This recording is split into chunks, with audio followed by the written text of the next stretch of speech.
all things Pelicans. You're now tuned into the Pelican Postgame Report. Much love to the fam. Appreciate y'all being in this episode of PPR. We're in the building. Shout out to the fam. Much love. Appreciate you guys. Sorry I'm coming at you a little late today, man. I had some internet issues right now. There was an outage in my area and we just working it through. So big ups to you guys. Thank you for being here. Please feel free to hit upon the like button, hit the subscribe button. By all means, feel free to share the show on your social media feed. PPR representing the flocking nation. Stand up. Shout out to you guys. We up in this thing. So yes. And of course, we're going to cover and talk about all the things, the latest news notes of the Pelicans. We're going to go over the roster. We're going to talk about the 5 spot. We're going to open up the phone lines. We're going to do all that. And like today, we're not going to have a long, drawn-out show today because I do have another stream I got to do for the Saints content on the Sports Coma. So that'll be coming up at 1 o'clock. So, you know, we probably shut the show down about right before that, 12:30, 12:45, something like that. But big ups to the fam today. Much love to you guys as we up in this thing, man. PPR represent. Big ups to everybody, man. What's up, brother Mose? Good to see you in the chat, sir. Michael, shout out to you. Saints Pels Nation, much love. Elite, big ups. Much love to everybody. Good to see you, Pels Nola. Shout out to you as well. Please feel free to hit the like button, family, upon entering the stream. If you're not a subscriber, please feel free to hit the subscribe button. And by all means, feel free to check out the poll in the chat, asking your thoughts on the Pelicans 5 spot. How do you feel about the Pels 5 spot? And answer that as well. And only 2 options there. You feel great? Yeah, bad. It's not good. Y'all let me know how y'all feel about them as well. All right. How you doing, Daniel? Shout out to you, man. Appreciate you for being here, man. Much love. Appreciate you guys giving your valuable time to PPR this morning. I wanted to play a little bit of this about BI. Shout out to our channel members. There is a couple of videos, lock content videos that are available for you guys. You can check it out on the community tab for our members as well. We do at least one members only video per week for the channel, man. It's all gravy. All right. So anyway, let's get into this, man. We got Lex and DC will chime in later. Let's cover this. I want to play this for you guys right here. Shout out to Pelicans Film Room, always finding these good clips. A lot of these clips, you can't find them somewhere, but shout out to I've been giving Pelicans Film Room shout out for the last several weeks or so, because he or she, whoever that is doing a really good job of putting out always finding the good stuff that's related to the Pelicans and putting it out there. So shout out to them putting in that work. But this is what they were able to gather here. And this is coming from Zach Lowe, who's somewhat of an insider, talking about the BI situation. So let's give it a listen. Here we go.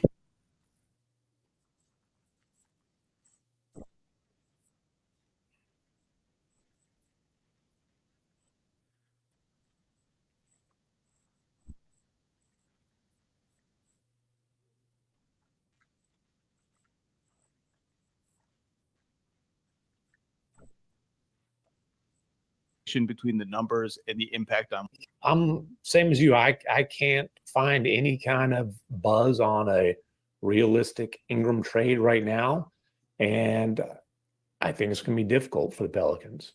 So Ingram is a very good player. I've always had kind of a soft spot for him, but I've often said that you look at his numbers and they're just these like superstar numbers, like 25, 5, and 5.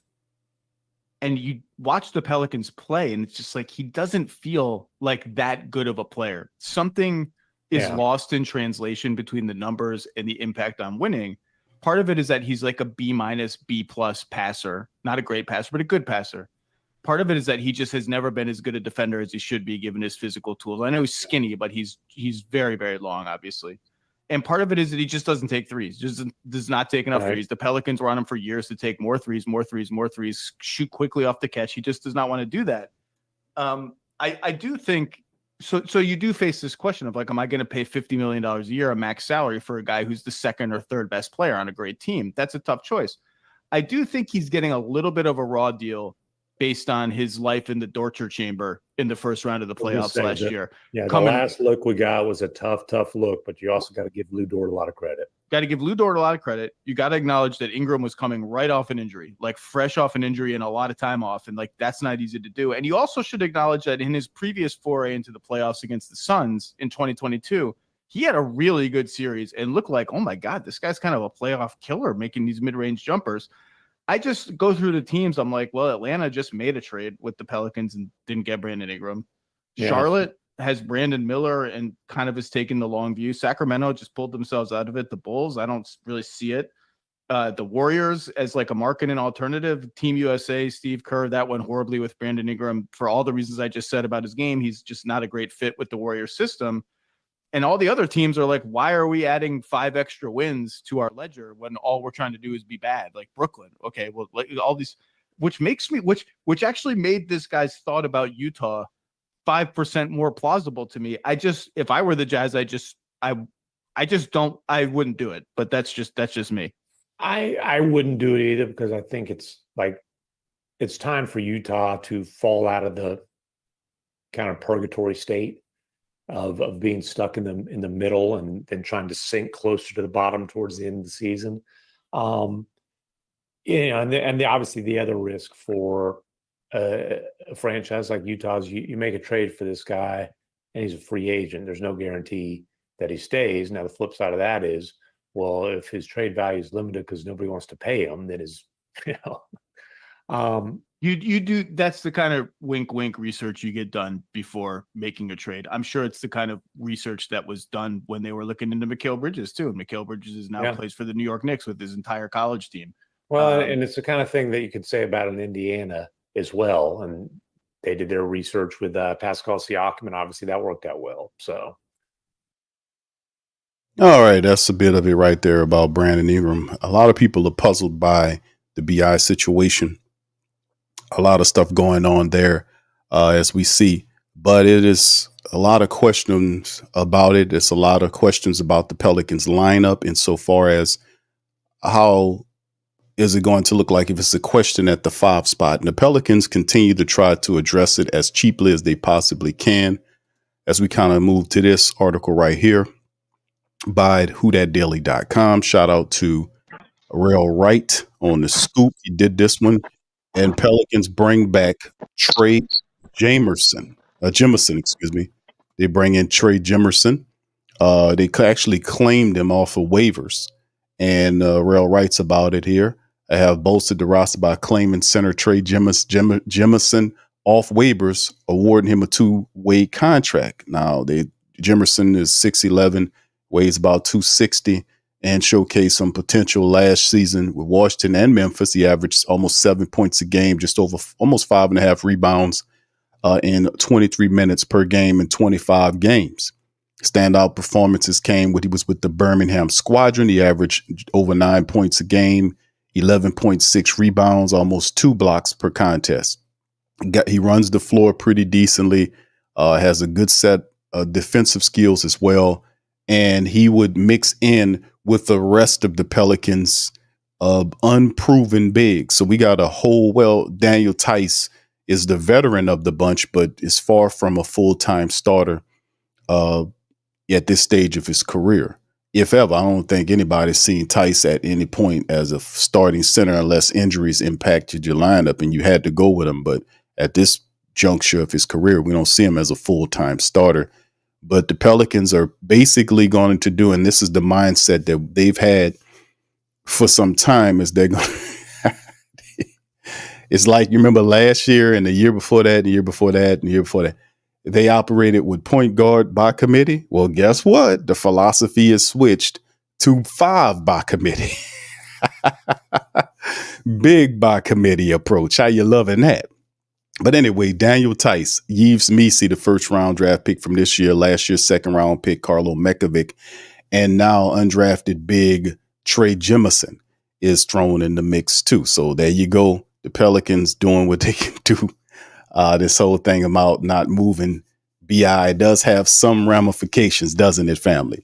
All right, and then of course some other news to account for that Rel covers is EJ Liddell was traded to the Suns in exchange for David Roddy. According to Adrian Wojnarowski of ESPN, EJ Liddell is on the move for a second time this summer as the Atlanta Hawks dealt him to Phoenix in exchange for David Roddy. Liddell, 6'7", only appeared in 8 games with the Pels, averaged 3 minutes per contest while he scored 4 total points and grabbed 5 rebounds. He wasn't ready last year, and the Pelicans well, let's just clump all these guys in with the deal, and they moved him. However, in 26 games in the G League, he averaged almost 18 points a game, 8 rebounds, and Liddell's departure, it marks a significant. And he was thrown in on that as a tossing or throw-in piece along with the rest of the players from Larry Nance, Dyson Daniels, Cody Zeller, in the move to bring our floor general of today, DeJounte Murray, to the team, which I still believe was like one of the best trades that I've seen in a very long time, especially probably the best trade. It could be, y'all, that could be a good poll question. Which was the greatest trade that the Pelicans, the Hornets, New Orleans Hornets ever had? You know, if this one's up there, Marcus Cousins from there Sacramento. There you That's go. the That's the right. This one could be up there, maybe second. This could be the greatest one. Then you got to, I would say after that would be Drew Holiday. Then I put DeJounte. Well, you got to base a DC2 on what you had to give up to get him. Because wait, what we gave up to get Drew Holiday? Nerlens Noel? Like, come on. I don't remember exactly what we gave up. Nerlens Noel. I'm telling you what we gave up. The thin top. Remember they tried to pair those guys. The thin top. Yeah, you might have a point on that. So DeJounte might very well be the third one. Third trade. What we give up for Cousins? I forget. What was the Cousins trade? Buddy Hield. Probably a few picks. Might have just been one pick. Buddy Hield. We didn't give up a lot to get Cousins. That's what made it so awesome. Mm-hmm. But we didn't really have nothing to give. That damn team was so thin. What would they go get from us? Right. Yeah, they were just trying to get rid of Cousins, and for some reason, man, that owner, he had a thing for Buddy Hield for some reason. He thought Buddy Hield was gonna be the next Steph Curry or some shit. I don't get it, but you know, that's how we got DeMarcus Cousins. Yeah, well, I'll tell you what, DC, guess what? Buddy Hield is with Steph Curry this year. So how about that? That's it. He's playing on the Golden State Warriors squad this year. So there you go. But anyway, man, that's a good one right there, DC. DC keeps it 1,000. So, you know, this is the third best trade. It's pretty good, man. David Griffin did do a wonderful job putting that pistol on him. So that was an excellent one. All right, so anyway, Trey Jemison is added to the Pels. And let's just keep it a $150. So DC, let's get some thought process on Jemerson. The Pels 5-by the 5-by committee approach appears to be alive in the building in the city of New Orleans. The 5x4, yeah. That's what it is. But look, I like it, man. Could you have thought of anybody better? We could have got put in this two-way spot. What you got? Jalen Crutcher? We probably could have given him the spot. Ford. He's gone. He went overseas. He went overseas, man. Ford? Yes. Ford went overseas? Overseas. I know that was going to happen. I know he was going to go somewhere. He ain't going to wait around. We got him from Sacramento, so he wanted to be on the active roster. But I think bearing the circumstances, man, you know, this is probably the best we could do. And Trey Jemison, I think in a limited role, could fare well for us if we had to play him, man. I mean, I think I saw some stuff on Twitter. People was posting stuff up. I didn't go look at his stats, but was saying he played 14 or 12 games. And in those games, I think he averaged like 10 points, 8 rebounds, you know.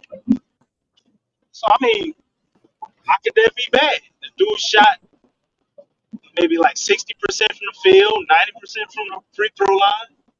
10 points, 8 rebounds. Like, how you gonna hate on that? You probably had a block or two in there. Real big body. You're talking about a dude that's big. He isn't really what you consider small. He's mobile enough. I ain't gonna say he's the fastest center, but he can get up and down the floor. He ain't one of them big old slow lethargic centers. And I think he's a good body, man. If you don't get, I mean, gotta rephrase that. He's a good center to have that can take some fouls. You know what I'm saying? If you can't get anybody else to fill the role and he steps up, you wouldn't be mad at that either. But if somebody gets injured, I think Trey does a lot more harm than good. And we really have three guys that are improving. You know what you're getting from Tyson, right? So now you add him into the rotation. He could legitimately challenge for a starting spot. Let's say we get in training camp and Eves Meese's ain't really doing nothing. Carlo ain't panning out, but Trey is just awesome. Why wouldn't they start him? Yeah. He's the only one in the rotation that started before, other than Daniel Tice. You don't want him to be your starter. No, not full time, bro. I mean, he'll pick up some minutes, but yeah, you having issues if Daniel Tice is your full time starter through games, and I think the Pelicans realize that, bro. So they working with a certain amount of money and resources to try to do the best they can do with the five. Or what if they have a trade lined up? It may be one of the pieces we got to move off of is a Makovich or a Tice. You have a guy in Trey Jerson right there that can be, a backup. If we get, let's say, a legitimate center, but we got to get off of one of those dudes to do it, to add salary for whatever. You're saying a potential piece. Huh? A potential throwing piece for a potential BI trade down the line is what you're saying? For a BI trade, or maybe they pull a trade for a center that doesn't involve BI. Maybe we move off a guy like Jordan Hawkins or something, even though I wouldn't be ecstatic about that. I wouldn't want that. But I don't know what the Pels are thinking. But I know we need to start center.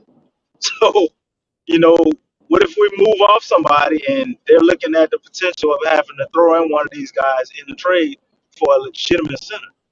Maybe what Carlo Makovich did in the summer league perked up a lot of ears, and we could get Wendell Carter Jr. or something like that. Or maybe this is what it takes to get the Jared Allen trade over the hill.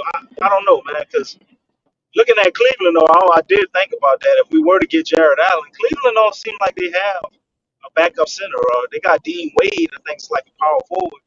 But those people, they'll need another center. So you probably would have to send them at least a backup to get a guy like Jared Allen. Maybe this is forward thinking by the Pels to throw one of these guys in there. Maybe they throw Trey Jerson in there. Could be. That's not a bad thought, to be honest. That's actually a pretty decent thought. It could be a throw in.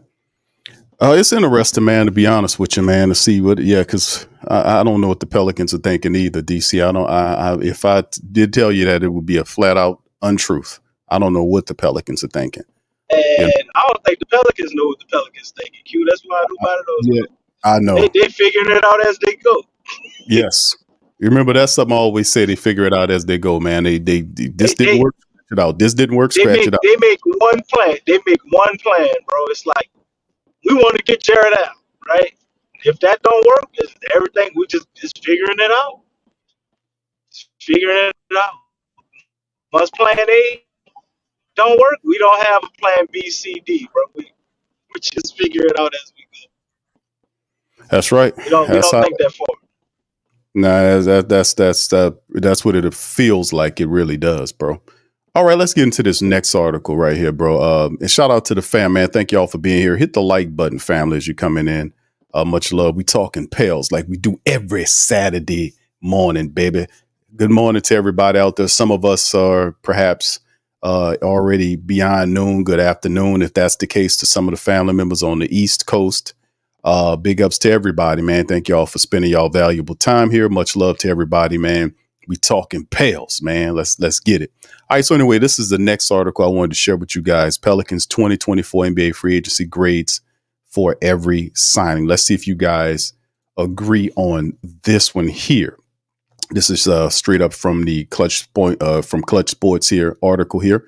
Pelicans have relatively quiet free agency period with the main offseason move coming via trade. The Pelicans added DeJounte Murray in the deal with the Hawks in the hopes of becoming a perennial contender in the Western Conference. But the Pelicans did have a couple of signings during the free agency period, highlighted by the acquisition of Daniel Tice. While the Pelicans have lost their starting center in Jonas Valanciunas and two key reserves in Larry Nance Jr. and Najee Marshall, the Murray acquisition still has them as one of the deeper teams in the West rotation-wise. The starting center position is not yet decided upon, but the Murray trade ensures that both Herb Jones and Trey Murphy will likely come off the bench. I don't know about that, but we'll see. Both of those players are starting caliber on many other teams. They're right, Q. That ain't what you want, but that's what's going to happen.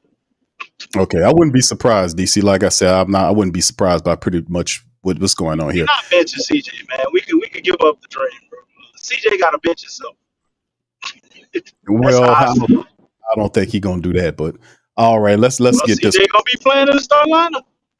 Yeah, I wouldn't be, like I said, I wouldn't be surprised, bro. Coming into the NBA free agency period, the team just needed to shore up some of their bench depth. The Pelicans did so with their signings. As always, health is going to be a major factor in determining the Pelicans' postseason chances.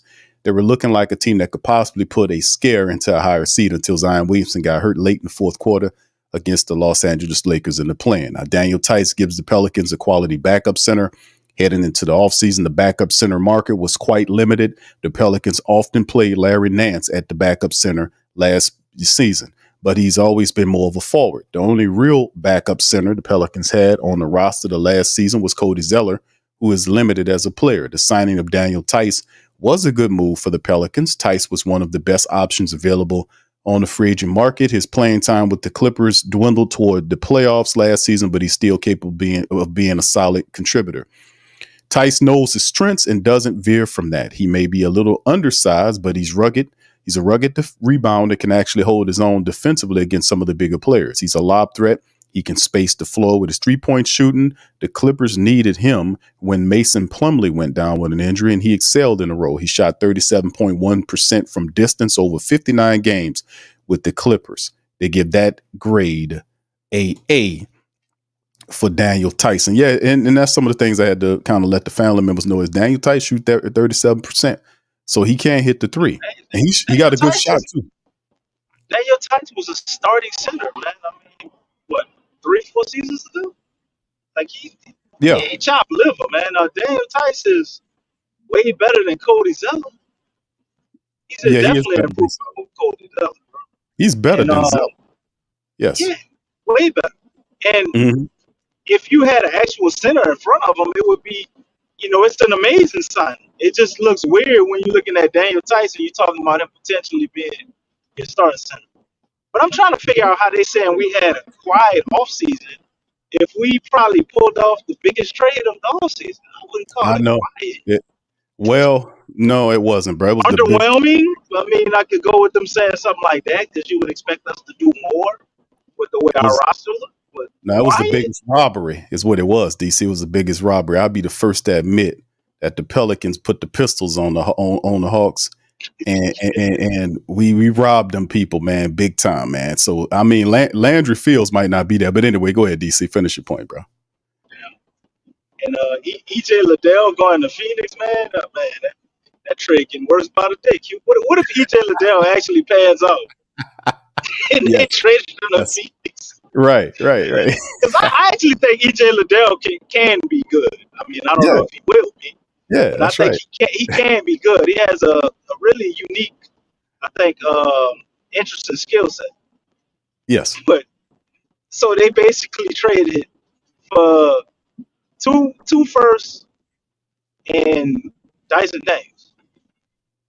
So DeJounte Murray. Well, Cody Zeller's in there too, DC. Oh, I forgot about Cody. How can I forget about Cody? Right. How you feel about Cody, man? Yeah, man. I mean, they need defense, Q. Maybe you get more minutes over there than he got with us. Right, but he could have played though. That's the whole thing about the Cody Zeller thing. That was on Willie, man. Willie wasted away Cody Zeller because he could have gave him a lot. It's just Willie didn't use it. He not gonna play over there I don't think either. I say maybe because you got a Conwu and then you got Clint Capella. Where's Cody's minutes? He ain't gonna make it. They're gonna end up releasing him at some point. So they traded for Dyson Daniels. Basically, that's all they're gonna get this year. Right. And hopefully, they could turn the draft into something. But judging right. off of who they picked number one, I don't have a lot of faith in that. Mm-hmm. Oh yeah, I forgot the kid name. I mean, that dude to make a I just don't think he's that good, man. Not to go number one. Right. Yeah, it's crazy, man. We'll see, man. Yeah, we yeah, that's right. He said we did them like Debo from Friday, man. With your pockets, man. You got on my 40, homie. Say, Red, what you got on my 40? we Debo'd the Hawks. You know what? I love that, DC. My grandmama gave me that point guard. I'm gonna give you that point guard. Now, you know I gotta pull that clip up now, brother. You know I gotta pull that goddamn.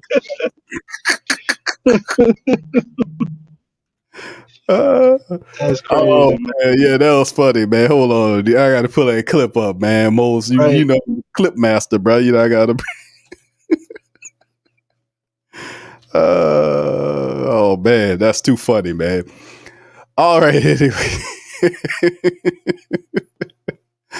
Oh man, yeah, man. That's hilarious, man. Hold on, here it is, right here, fam. Hold on, y'all. Give me a second, man. Y'all know Trey Murphy was in the back. Come on, Pelicans, start him out. Start him out.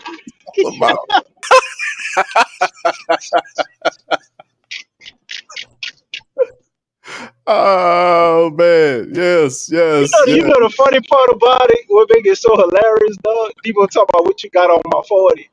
Like 40s are expensive, bro. 40 was like $2. DC, somebody get his man $2 so you can get off your back, bro. DC, you know what I'm gonna do? I'm gonna do this clip and I'm gonna put the Pelicans and the Hawks stuff over it. Hold on. Let's do this. Y'all help me out. I'm gonna put this clip together today and release it later on. I want y'all, because we already know what role is Debo. Debo is obviously the Pelicans. All right, so Debo is the Pelicans, right? Red is the Hawks. All right. So who is Craig? DC, who could Craig be? Is that the commissioner? Trey Murphy. Trey Young. I'm about to say Trey Murphy. Trey Young.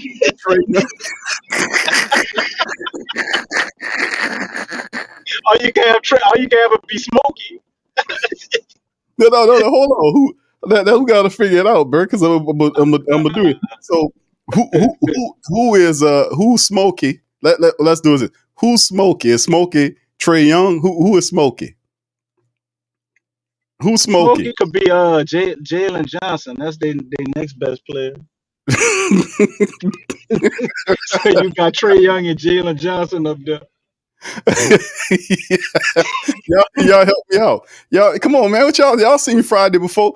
We got Debo. You want to put Quavo? You want to put Quavo or Boosie up there? Okay.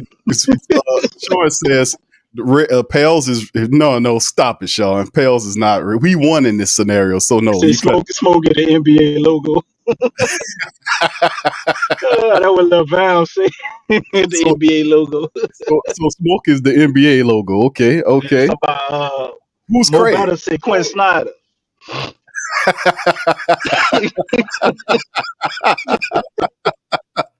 Okay. So Craig is Quinn Snyder. Is that what's going on? Quinn Snyder and the NBA logo up there.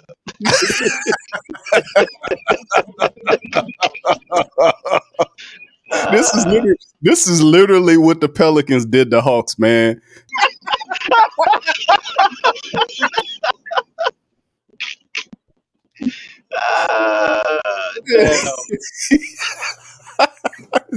DC, we gonna wait. Hold on, man. You gotta play the end, bro, because that's what made it all worth it, dog. We got to see Oh, the run to the cup. Why y'all let help me? He said they was the only ones help. You wasn't helping all right. Oh yourself. man, I'm gonna redo that whole scene, man, with the Pelicans, man.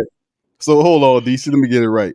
So Craig, who is Craig? Craig is Trey Young, and They said, I mean, we could go with the family. They said Quinn Snyder and the NBA logo. I think that make more sense than Trey Young because Trey Young won't be traded too.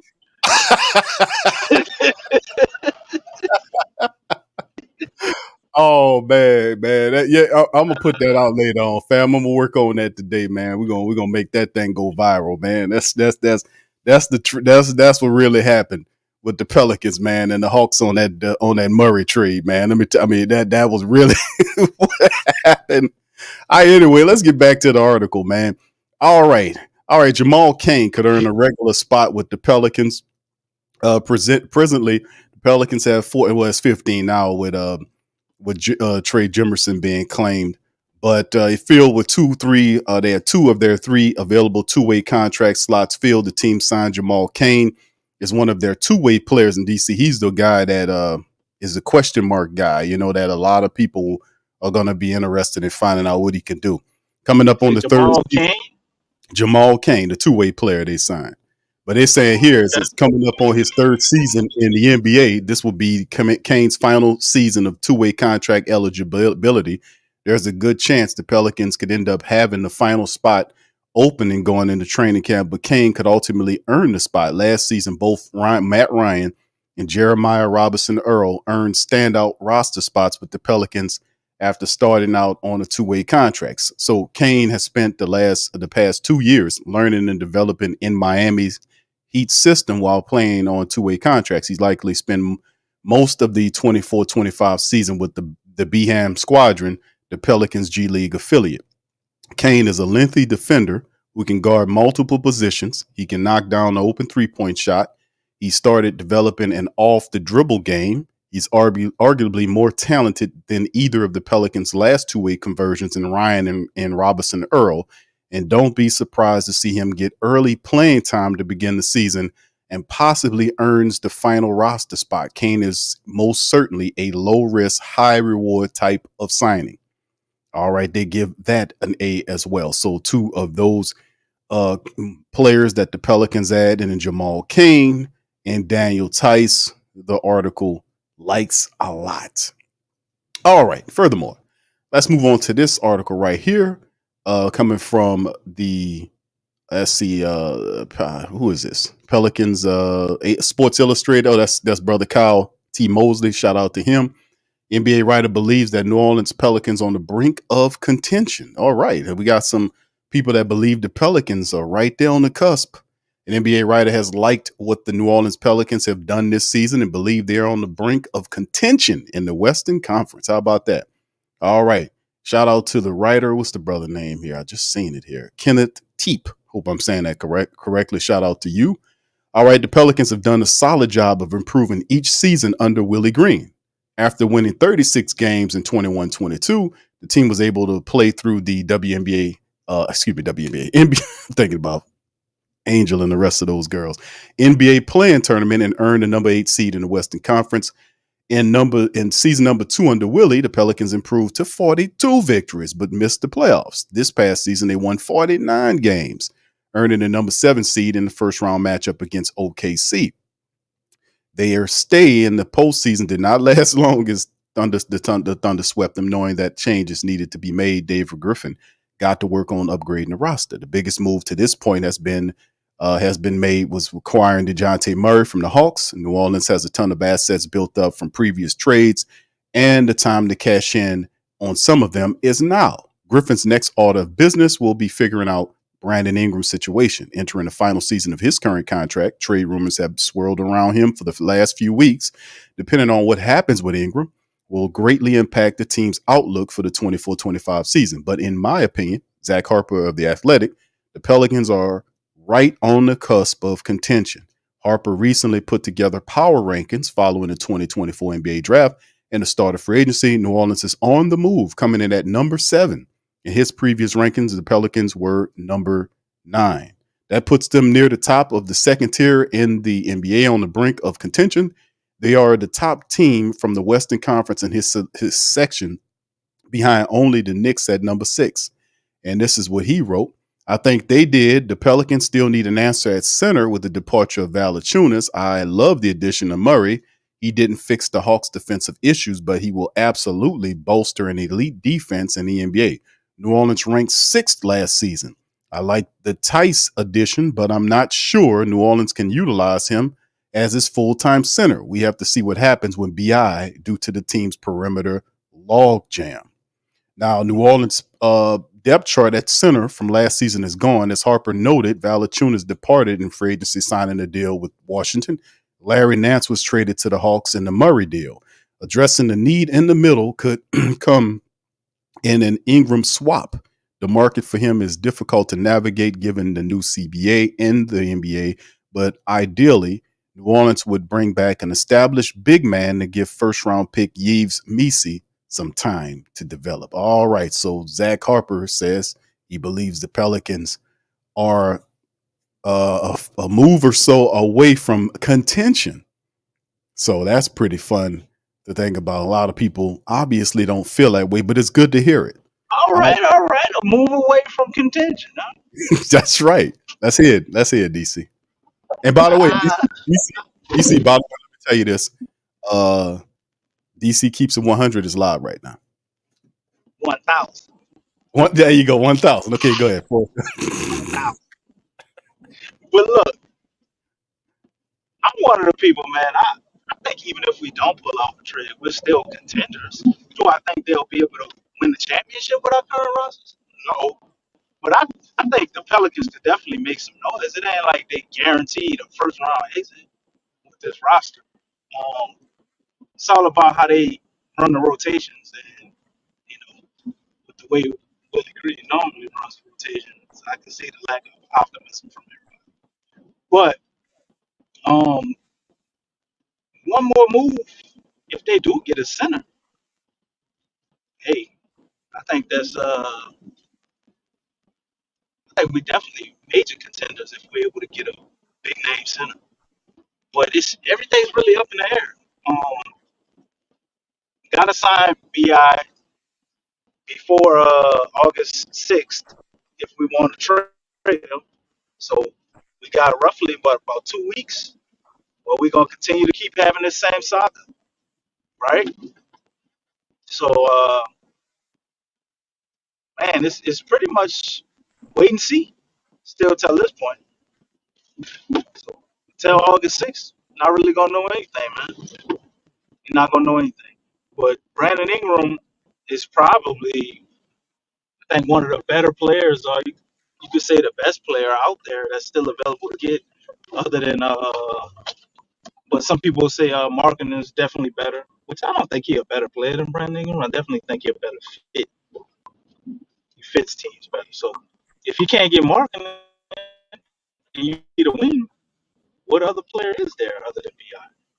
So if they can get the contract thing figured out, man, and get him signed for a reasonable amount of money, I think that makes it even better for him to be able to be traded. You get him like I've been saying 2 years 75, 2 years 80 million, something like that. Um, I think he's then tradable for a lot of teams. Yeah, and that's something. It's very murky right now, DC. That August 6th deadline, man, because I know a lot of people are thinking about Brandon Ingram, but also Laurie Markkinen is also bantered about in terms of that date. And as it appears, I mean, Utah Jazz are leaning to kind of giving him his money right now in some of these reports. So, like you said, we do have a little bit before that happens, but boy, that would clear up a lot, wouldn't it? That'll clear up a lot of stuff really fast about it and make the path a lot clearer what's going on with the whole BI situation. I'll tell you for certain, man.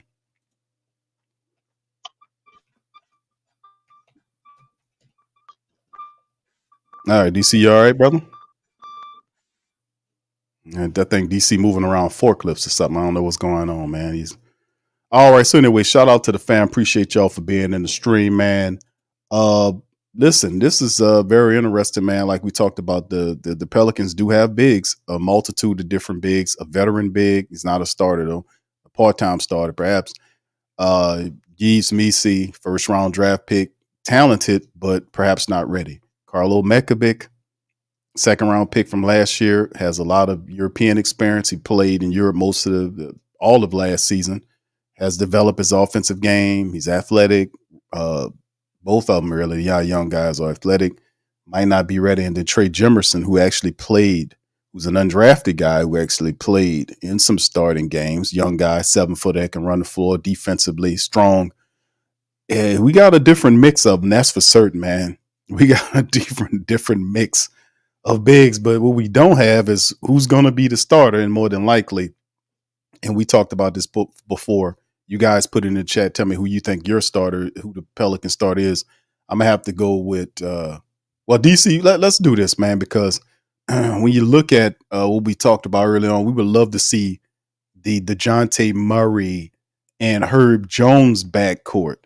But as we draw closer to the season, it appears that might not be what you receive. You might be getting DeJounte Murray, McCollum, Zion, BI, Tice.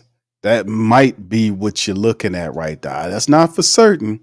And really, y'all know I like to see Murray and Herb Jones, but I don't know, man. The Pelicans, I don't know, man. The Pelicans, this whole offseason, outside of the DeJounte Murray trade, we've been basically in wait and see mode and all that kind of stuff. So I don't know. Y'all put y'all 5 in there, and I know you got what kind of 5 you want, but I'm saying, what 5 do you think the Pelicans would use? That's what I'm saying, not you, because you got good sense. But what 5 do you think the Pelicans will use? You give me the 5 you think not what you would do. I'm asking you guys, what do you believe? Which starting 5 do you believe that the Pelicans are going to roll out at the start of the season? Put it in the chat, man. Let me know how y'all feel about that, man. All right. So anyway, let me get ready to kind of open up the phone lines because let me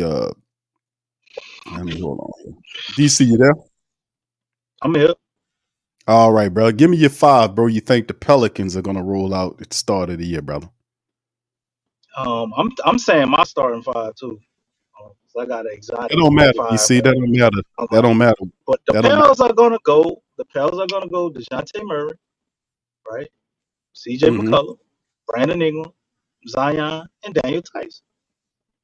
Read them and we book it. That's what they're doing. Anything outside of the ordinary, I think, as far as the center position, that can get changed. But everything else, that's etched in stone, buddy. That is etched in stone. What the McCollum is. If they do anything outside of that with McCullough, I would be extremely shocked and happy. So I would be happily wrong, but I just don't see a world where CJ McCollum comes off the bench. I don't see it, especially when everybody wants it to be, which I understand the thinking for him not coming off the bench if we're gonna start Herb over him, because we all talk about being able to spread the floor. If you start Herb over CJ and you got BI out there, unless he's going to turn into BI from 2019, our ability to spread the floor is very thin. I mean, DeJounte can spread the floor too, but I mean, he's kind of in a similar mode as BI for shooting threes until last year. He had maybe 1 year of shooting threes at high volume, or it steadily progressed over his career. And, it's got at its peak last year. So I would start, I would say Herb obviously would be in my starting lineup. DeJounte Murray, Trey, right? I'm starting Trey, Zion, and BI. Figure it out. Say it again, I don't bro. give a shit about this. Yep. Going no center. I'm starting I'm Say it again. starting DeJounte Murray. Mm-hmm. Can I say it, or are you gonna keep telling me Yeah, to say yeah. it again? Say it again, because I ain't hear you. I'm starting DeJounte Murray, One more time, DC. I ain't.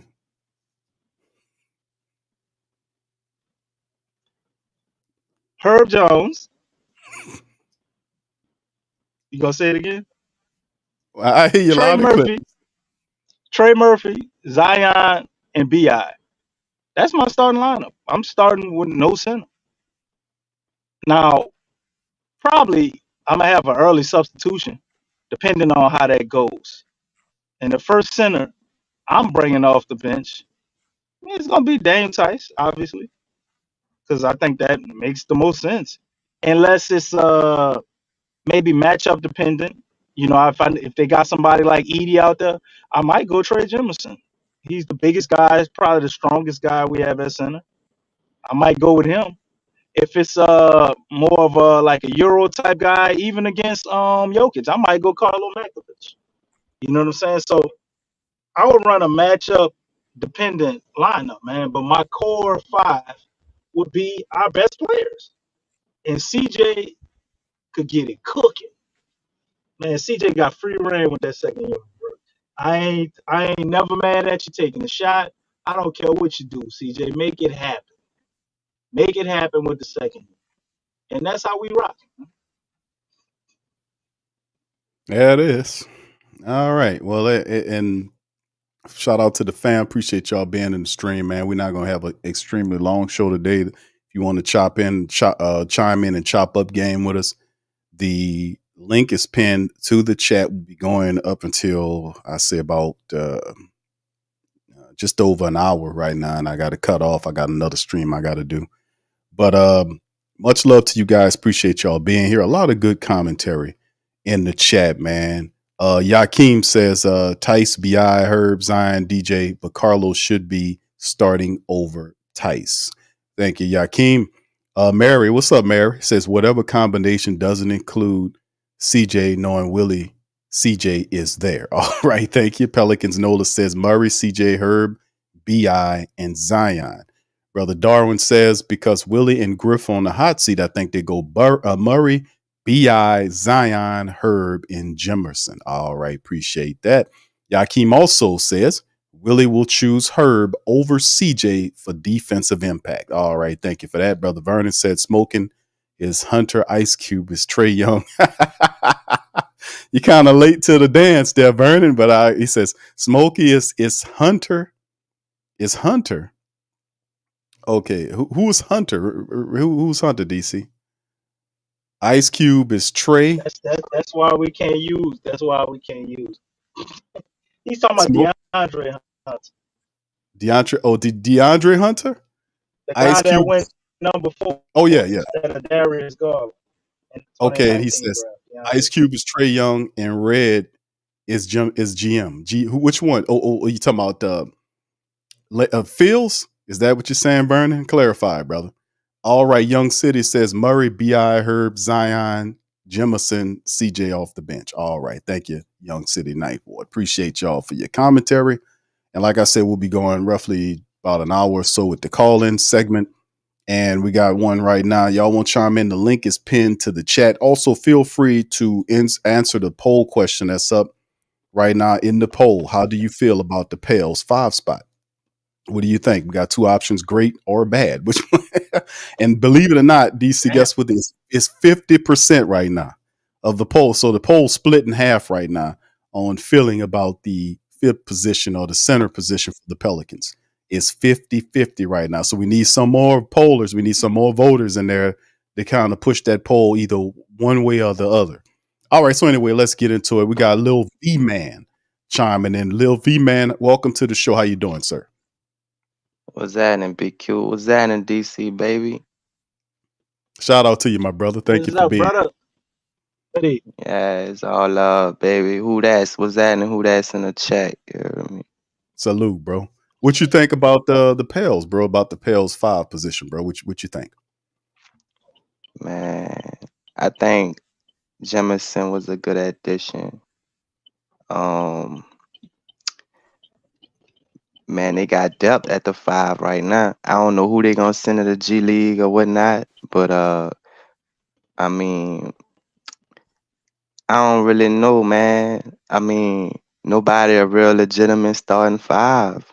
I mean, it'll all have to depend on the lineup. To piggyback on what DC was talking about earlier, you Right. know, it all depends on the lineup and who you running with, so you could know who you could throw in to really give you a good matchup with who the op is. But yeah, man. I mean, it's something better than nothing. You know what I'm saying? We got size, we got agility. They just got younger at the 5. You know, I mean, ain't really much out there. You know what I'm saying? You probably gonna have to work with what you got. You know, if you could run some highlights with who you got to see who you could throw in with who you could throw in. You know, I mean, look what we got. We got probably 2 stretch 5s and 2 bullet ball 5s. You know, we know Messi ain't no stretch 5. We know Jemison probably ain't a stretch 5. Our only stretch 5s we got is Dice and Carlito. You know, I mean, as far as the other 4 spots on the starting 5, we straight. We got Bi point. We got Bi 1 guard. We got nice 2 guards. We got 3 guards, and we got Z. Man, I feel like this with the 5s we got. I mean, if you put them with Z, they should be straight. They should be straight. Jemison can average a double. Messi probably could average a double. You feel me? I don't want kind of like give them too much praise because ain't nobody went to work yet. But when them boys start getting to work and working with Z, man, hey, they could flourish. They could flourish. Everybody gotta stay healthy. You hear me? That's right, B Sure. man. Yeah, Yeah, I you. feel that. Yeah, I'm with you on that, brother. I mean, it's definitely a big by committee approach, and you're right. If anything, it provides the Pelicans with a lot of flexibility because they got several different bigs there. So I mean, Correct.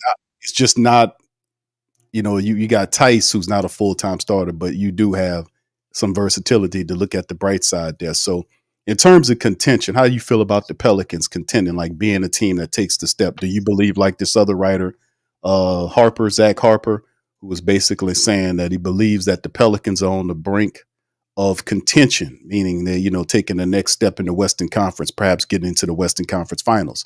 Do you believe that we're there? Yeah, absolutely. Um, you gotta look at the other teams we facing. I mean, who made huge jumps during the off season? The Mavs. Mm-hmm. You know, they got like 5 teams that we gotta look out for. And you know, we're gonna be in a cup. You know, we gotta go through the cup and all that, the cup tournament. You know, we just gotta stay healthy. Um, I mean, all we gotta do is stay healthy, man. We gotta stick together, man. I mean, teams gonna be coming, bro. They gonna be coming. We can't take the WCF. I mean, we can't take the conference lightly, man. Y'all already know the Western Conference stacked. They stacked. Memphis got eated. You know, we gotta be ready. And only thing with us is we just need like a firm big, like if them boys flourish come training camp, we good. You dig?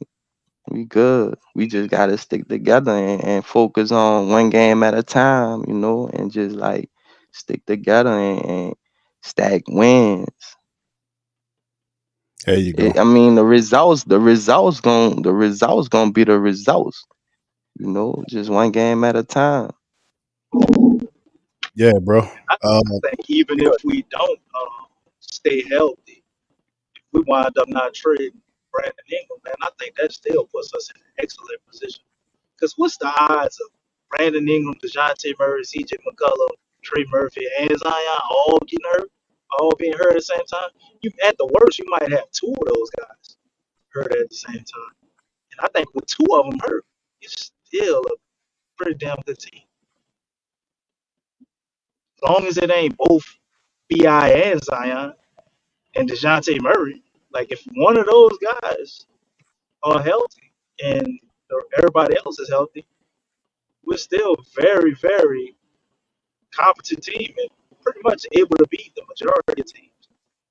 So I think by us being deep, if we don't trade Bi, it might be the first year where we're allowed to really overcome the injury bug because somebody always gets hurt, seems like. But if we got this many guys, man, and somebody get hurt, it's like no sweat. You just change them up, throw somebody else in, and we keep on going. So that's the advantage I mean, we have right now. I agree. For the most part, we got a big foe. Any big can run with that foe, dog. For real. I mean, you could get good ball movement. You hear me? You gonna get good space. We just need somebody to crash the boards, play defense, protect the rim, get us a good double, you hear me? And we gonna be straight. What Ain't part of nobody gonna really be messing with that. We got 2 7-footers, huh? We got 2 7-footers, some bullet balls, and we gonna be good. But yeah, I V-Man? agree with you, DC. V-Man, what part of the city you from? Uptown, bro? Yeah, man, Carrollton. Okay. All right. You can hear it uptown, up and down. I hear you, brother. I can hear you, brother. I can hear it, brother. Yeah. I can hear it, man. Yeah, I just had to chime in, man. I'm who that for life, man. Well, V-Man, appreciate the commentary, man. Much love to you, brother, and thank you for chiming in, brother. Sure. Be seeing you in the comment section dropping game too, bro. So we appreciate you sharing your time. Yeah. Just trying to participate, you hear me? Good insights too, man.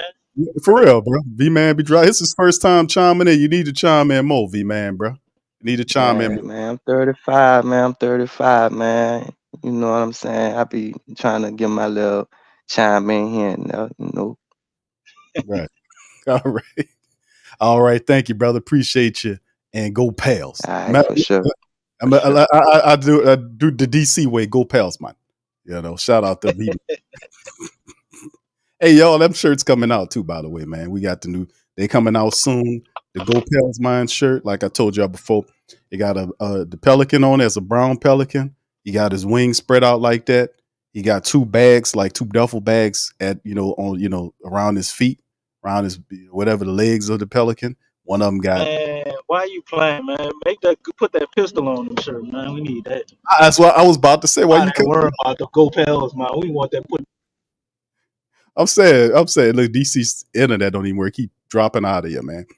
But yeah, man, it's good. So he don't interrupt me. Let me hurry up and tell y'all this before he pop back up here, because he be trying to interrupt me every time I try to tell y'all about the new shirt that's coming out. It's the new Go Pels Mine shirt. It's Go Pels Mine, and it got the Pelican, his arms spread out like that. He got 2 duffel bags, one on each side of him. One duffel bag got money in it. The other one got some pineapples in it, and then he got a gun. He got a gun tucked there. You can't see, but you can see the top of the gun right there. So yeah, I just want to throw that because DC always tries to interrupt me while I'm telling y'all about the Go Pels Mine shirt. So don't try to get it off now. You want to put that pistol on the shirt, man. Come on, Go Pels Mine. Pelican with his legs twisted around, man. What's going on with you? What? I said nothing about twisted legs. I didn't say nothing about. I said he got 2 duffel bags. One duffel bag got money in the duffel bag with the Atlanta Hawks on there. Put that pistol on him. No, I'm saying, but the other, but yeah, it's Go Pels, man. His arms spread out like that. He got a gun on him. You can see the top of it. It's a Saturday night special. It's tucked in his belt. I like put that pistol on better than Go Pels Mine with the duffel bag. We can't be friendly. Put that pistol on him. We can't be friendly. How is that friendly? So you gotta whisper it like how you. How is that friendly though? How is it friendly when he got his arms spread out there? He got a mad face, and then he got 2 duffel bags. So obviously this is not Go Pels Mine. Go Pels Mine. Yeah. Come on now. Come on. What the Pelican gonna have dreadlocks? Oh yeah. See, now you What's getting going on here? it. Now you getting it.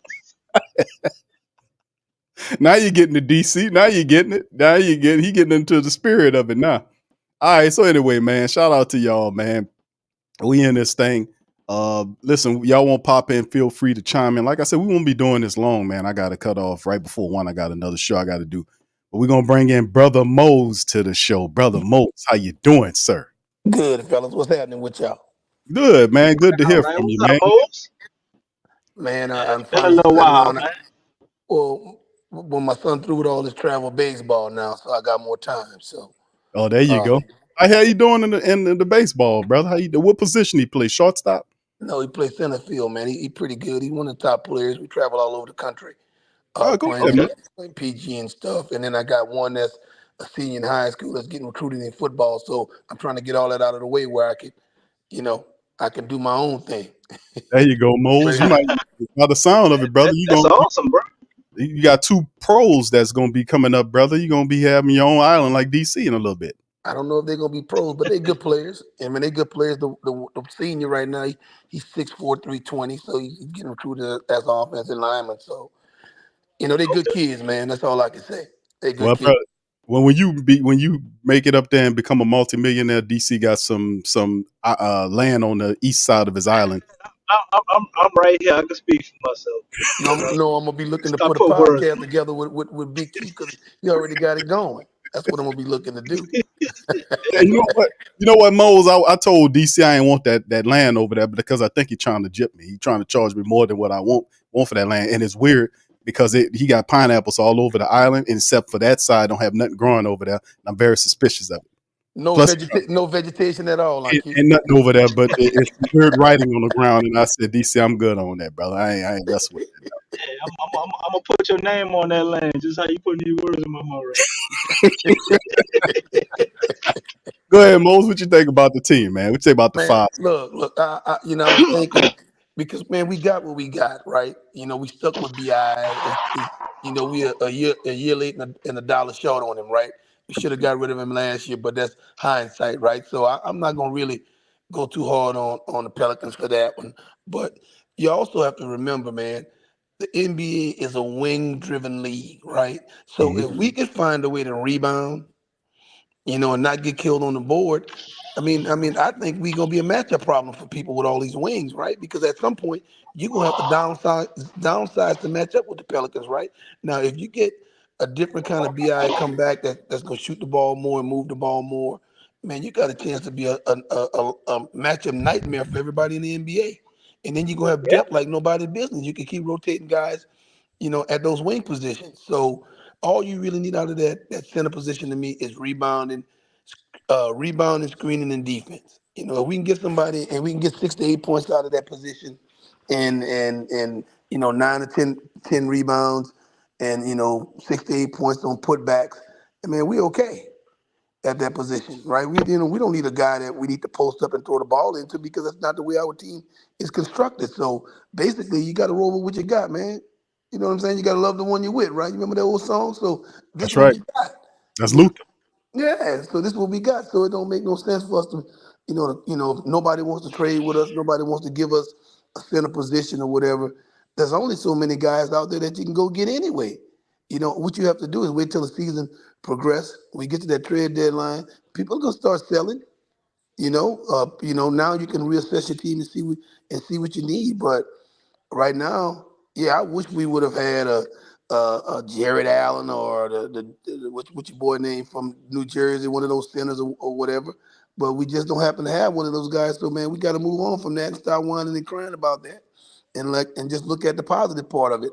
And it's not easy for me to be positive with the Pelicans because you guys know I don't like David Griffin and Willie Green. But at this point, hey man, we got to roll what we got. Right. You know what I'm saying? So in the center position, other than a guy like Embiid and Anthony Davis, that's not a dominant position in the NBA anyway. From a basketball standpoint, because like I said, the game has transitioned to wings. Shit, wings, baby. We need to put some sauce on our wings and let's go. Hey, You know what I'm saying? I feel that. And then you look at the centers, man. Like you, what is the center like having a big name center really gonna do for us? We just need somebody competent. If Yeah, we get a big name center, they got to be able to shoot threes.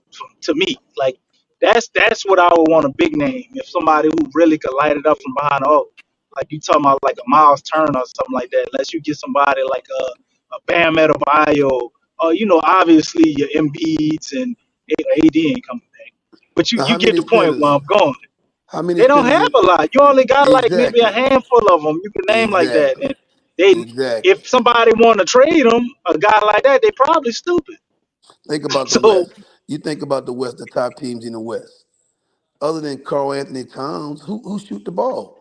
Gobert don't shoot the ball. Those boys, Dallas guys are not shooters. Teams you're looking at. To me, that the Clippers gonna take a step back. Phoenix don't have a center that can light it up. Nobody has a center like that, man. That just straight up going and get buckets other than AD and maybe and you really don't even Jokic, count.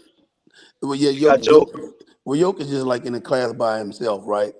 But for the most part, man, you don't really. All you need to do is, other than Jokic, the rest of those guys, you want to just be able to break even at the center standpoint and hope your wings take you home. To me, Denver gonna take a step back, losing Pope. Caldwell Pope. They gonna take a step back. So really, man, and when you think about it, you think about a guy like Porter they got over there, man. He's a one-trick pony. He's a shooter. He's a spotter. He's a catch and shoot guy. That's why to me, guys like that are not max players, man. As much as I love Trey Murphy. Trey Murphy is not a max guy because he's a one trick pony, man. He's a catch and shoot guy. He's got to put more in his ball game, right? He's got to be more. He's got to be more of a competent ball handler and playmaker to be a max guy right now. Because of the way the new collective bargaining agreement is, you can't have all those max guys. So your max guy has to really, really be a dude. But that's the way I look at it, man. Michael Porter to me, he's not a max. He's not a max player in the new under the new CBA because, like I said, they don't do enough, man. When you're a max guy, bro, you got to do a lot out there. And that's Bi problem. He's limited. He's a mid-range guy. He won't. He won't change his game to meet the modern NBA. So now, when you ask him for a max contract, man, you can't get that because you don't do what they want max guys to do right now. Man, look who got a max contract: Wagner. Wagner got a max contract. The only reason why he's got a max contract because when you look at how their roster is made up, he was the next guy up, so he got some money. But I doubt if he get another max contract on what, unless he do more. You got to be able to do more to get more money. But so I'm just saying, from a Pelican standpoint, man, I don't think we're in bad shape. Everybody's crying about that center, but the center is not that big a guy in the NBA anymore, other than a Jokic or Embiid. How many guys are like that? Anthony Davis, name another. Miles Turner, he's a serviceable guy, but he's not a guy that makes the difference between you winning a championship or not.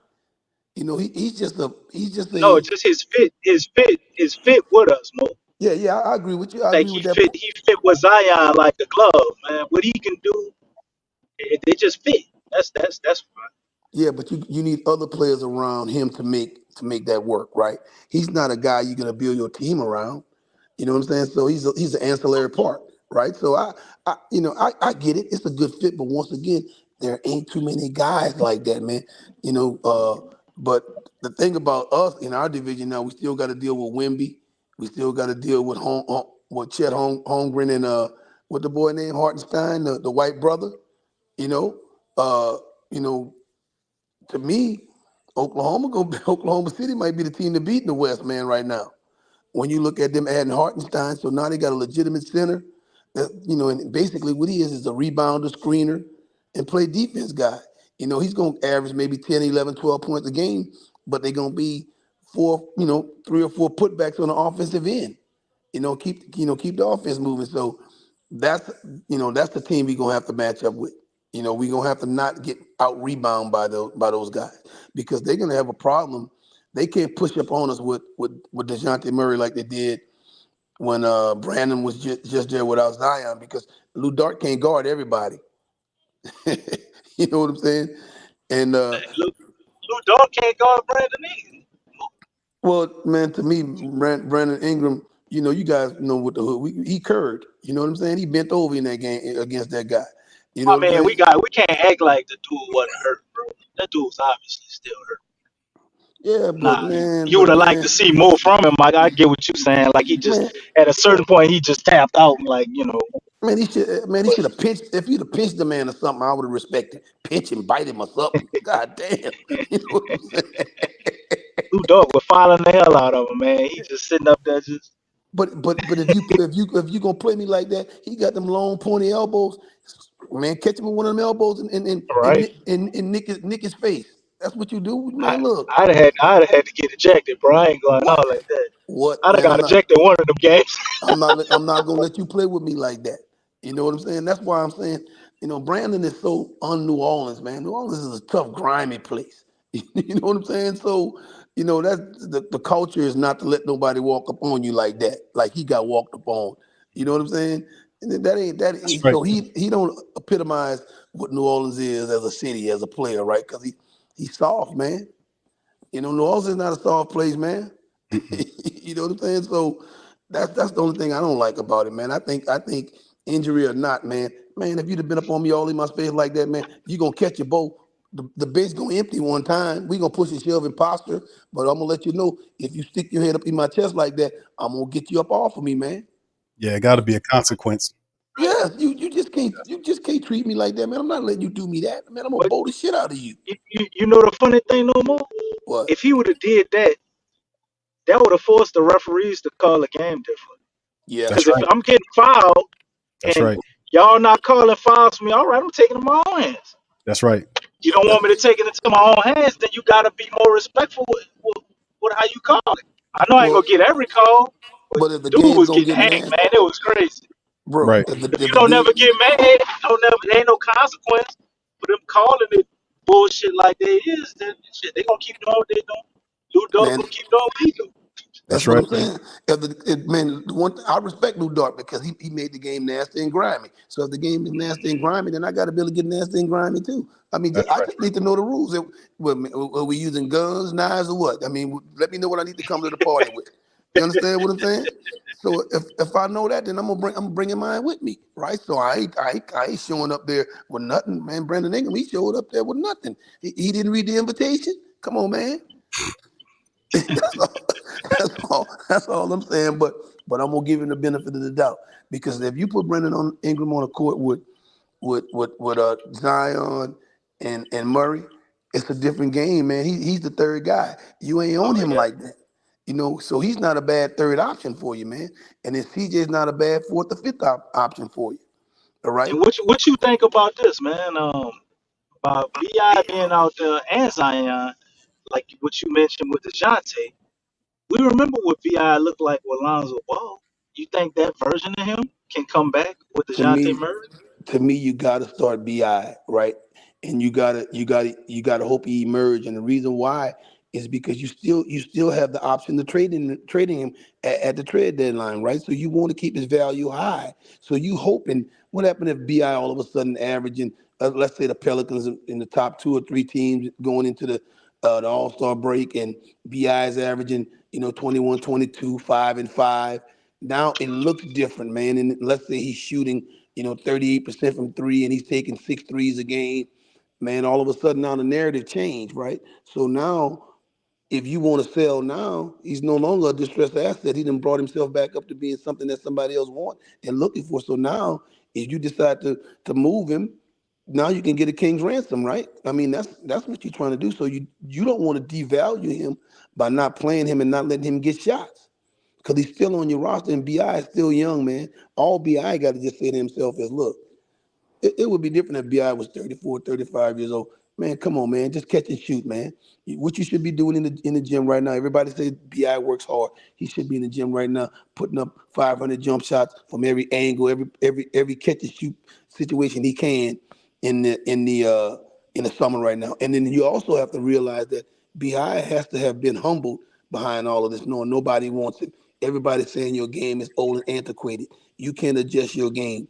You don't think he's hearing that? You don't think he see where his value is? So it would behoove him to be in that gym, working on just catch and shoot threes. right? He already got the mid range game already. He don't need to work on mid range.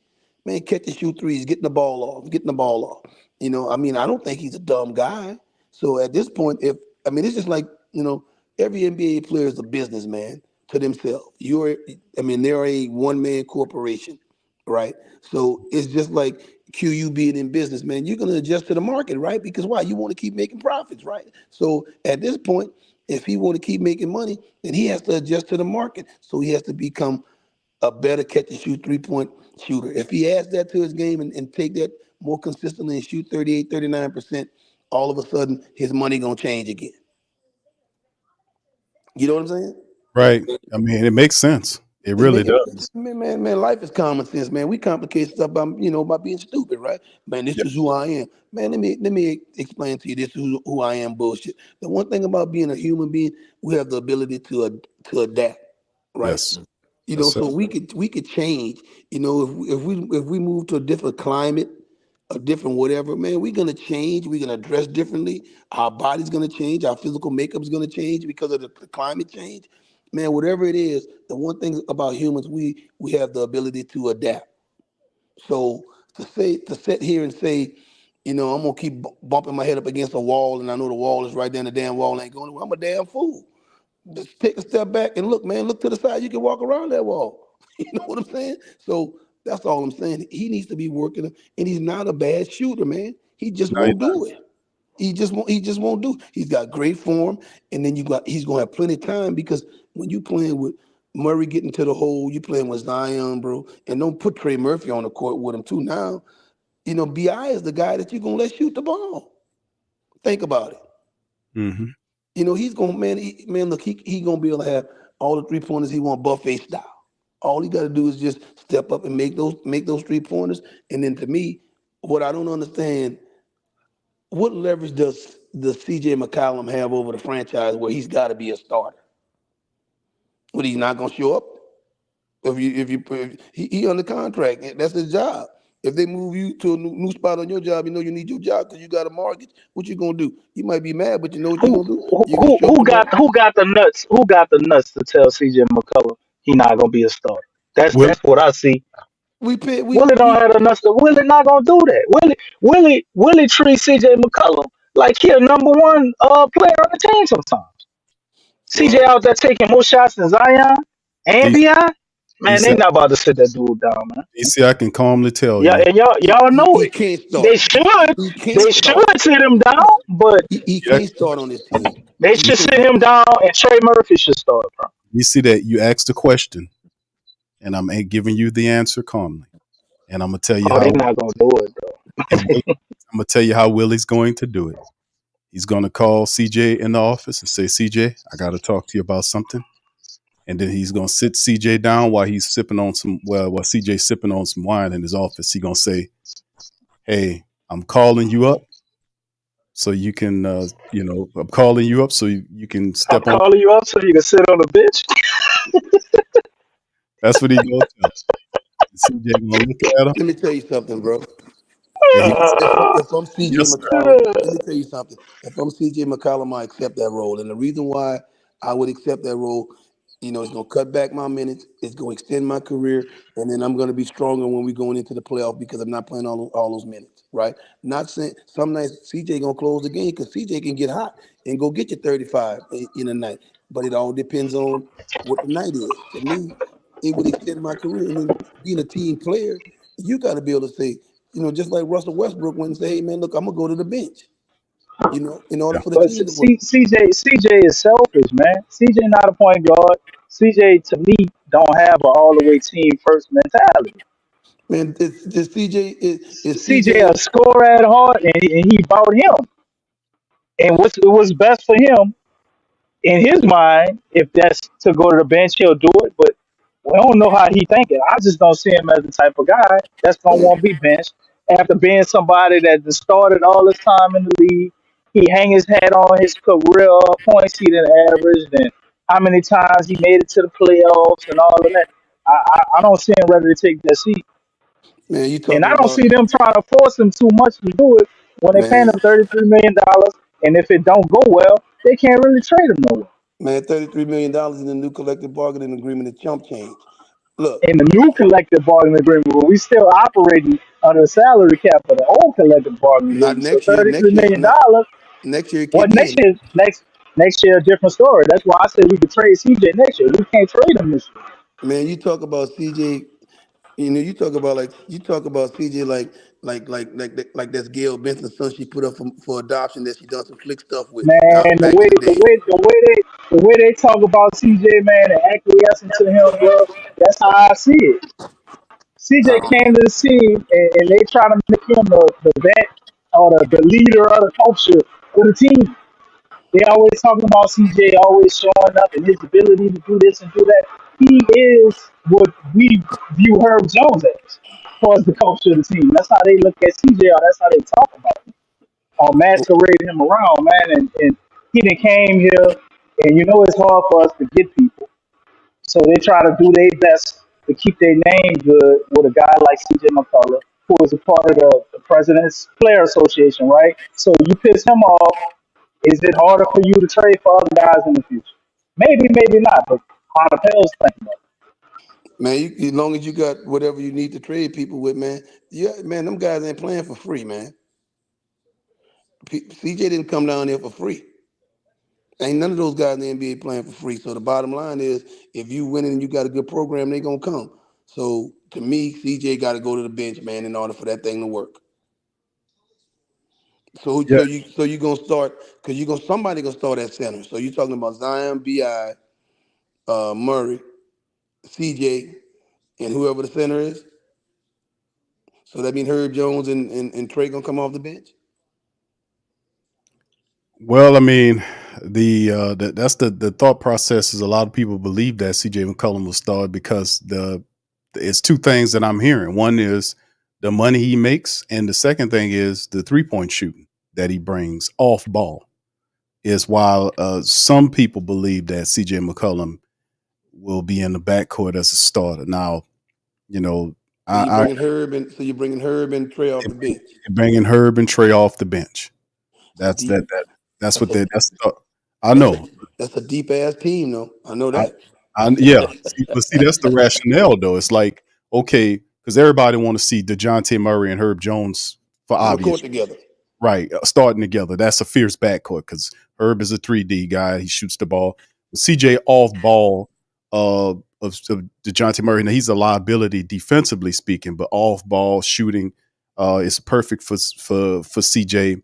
They're looking at that because, they want a 3-point shooter of sorts that's like that in the starting lineup, and they're looking at Herb like Herb would become a. And I don't buy into the Herb Q, Jones offensive liability thing, but that's what they're the logic that some are coming with the Q, you CJ. know something? Yes, That sir. Pelicans got some first world problems right there. Yeah. That's not a bad situation to be in right there, man. No, it really isn't because like we said, CJ McCollum does provide some defensive issues. He really does, but off ball, CJ is difficult to argue against in the starting lineup with Ingram, Zion, and whoever the five is going to be. And then off the bench, Jose Alvarado, Herb Jones, Trey Murphy. That's a stellar bench with Hawkins. defense and offense. Right. Hawkins. So that is it actually looks a certain kind of way. Just people would love to see Herb and DeJounte in the starting capacity. That backcourt is fierce. Man, But I get it though. Right. that's a deep team, man. We talking about right now. I mean, when you Yes. start to talk about it and you start to think about it, it's like, God damn, that's deep, right? Because man, you got the other teams got to match up with that. I mean, how many people gonna have a second unit like that? When you look at those teams don't have depth right now. Maybe Dallas might have a little bit depth. You Got a know, couple of them, couple of teams that's actually did a good job of kind of helping fortify the bench because that's a big part of it. Like they have a lot of teams are not 9 and 10 deep. A lot of them are not. A lot of them run the operations off of 8-man rosters. Eight every now and again they go 9. But Q, the what you think about Makovic? Mekovic is very talented. He's probably the best. Extreme potential, man. Yeah, he is, and he's DC. Listen, bro. Offensively speaking, his game is there. He's a lob threat. He was Shoots a shooting three. corner. It looked really comfortable shooting it. He runs the floor really well. He's not a bad passer either. Nope, he plays defense. Yeah, he's a good passer. Yeah, Karlo Mekovic could be the Answer. secret, the X factor of the entire five group that we have. Now we know what Daniel Tice is, obviously. What he brings, his name is already ingrained. But that's in terms of our potential guys, when you talk about Jemison, you talk about Yves Misi, and then you talk about Karlo Mekovic. Karlo Mekovic, by all means, let's not discount him. He looks like the more And complete ball of it right Misi might be able to come along the second part of that year. He keep getting those reps, right? Because he now. got Right, some things. right. I mean, I'm not, bro. I'm not as down on the center position as everybody else is, because it's hard to get, a guy, right? So the bottom line is not like, you got guys who have potential that if they could scratch the surface a little bit on what you need, man, man, it's a good Pelicans team right now. I'm not lying, bro. Okay, so that's the question. Like the article that Harper that he wrote for Sports Illustrated was basically saying that the Pelicans are on the cusp of contention. Now, a lot of writers don't. He was probably one or two of the writers that I wrote that actually said that. Like, look beyond all of the issues that the Pelicans have and say, hey, man, keeping Brandon Ingram, even though it's contractually speaking, it's up in the air. Based on if they trade him if they sign him, like DC's constantly warning us about the August 6th deadline and what could potentially happen there. And it's a bit of uncertainty there.